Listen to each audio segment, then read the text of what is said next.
Interview presented by Canaceutics Medical Dispensary, proudly serving New Mexico cannabis patients with trustworthy all-natural medicine since 2010. Welcome to Cage Minds. Micah Frankel at the Jack Candelaria Community Center, the San Jose Boxing Gym, alongside Matthew, the champ, Baca. Man, I still can't believe this. It's been such a long time, and you're returning to the sport. What was it like initially making this return, getting back in the gym, and deciding if you wanted to take a fight? What was that like? It was difficult. It was very difficult. For a while there, I was weighing 207 pounds.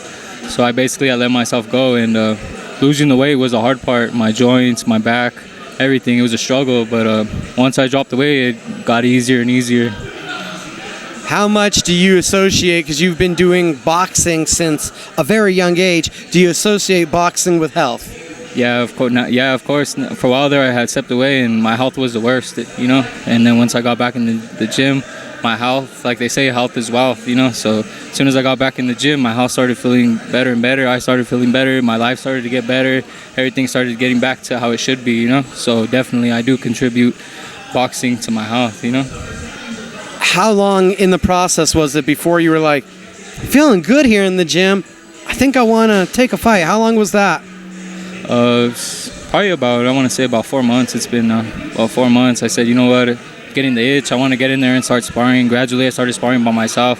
I didn't come in here with no one. I came in here all by myself, and I just lost all the weight. And then eventually, when I felt like I wanted to start sparring again, I would set it up. And then eventually, I linked up with Manuel, and then just kept snowballing, I know there's no regrets, but when you look back on the first run, on your professional run to start out, where do you feel things went the wrong way? I already know, dedicating myself. I wanted to be a kid. I wanted to do what kids did. I was only 21 when I stopped fighting, so I turned pro when I was 18, so I was still in high school and stuff. But just the dedication, wanting to be out there in the crowd and 1 foot in, 1 foot out in this sport, it's all or nothing, And so that's where I messed up, not giving it the full dedication that the sport deserves. How do you feel wiser now going in the second time around? Oh, I feel a lot wiser just because I just know that there's nothing out there for me. This is where I belong. This is what I have to do. I have to give it 110% if I want to be my best, So with time comes wisdom, like they say. Also, I know that this is going to be the first time that we're seeing you really go into this without your dad being around.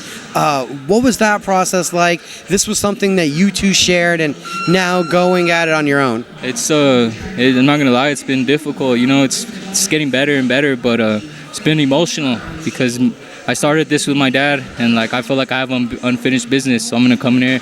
I'm gonna finish what me and my dad started.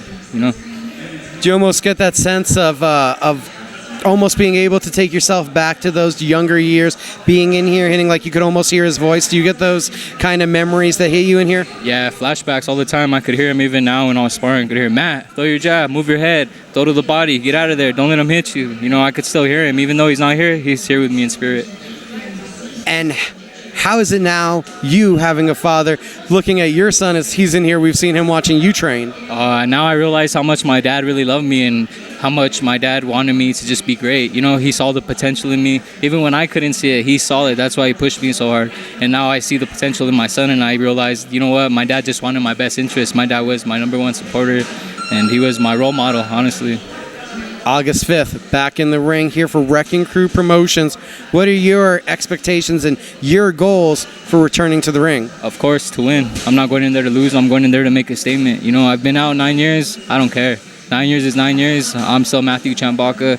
I came in here to finish what me and my dad started, and this fight's dedicated to my father, David Baca. One last thing. How does the champ look like this new version? What does that version look like? Wiser, of course. Smarter. Feel just a better man overall, Before I was, like I said, before I was a young man, now I'm a man.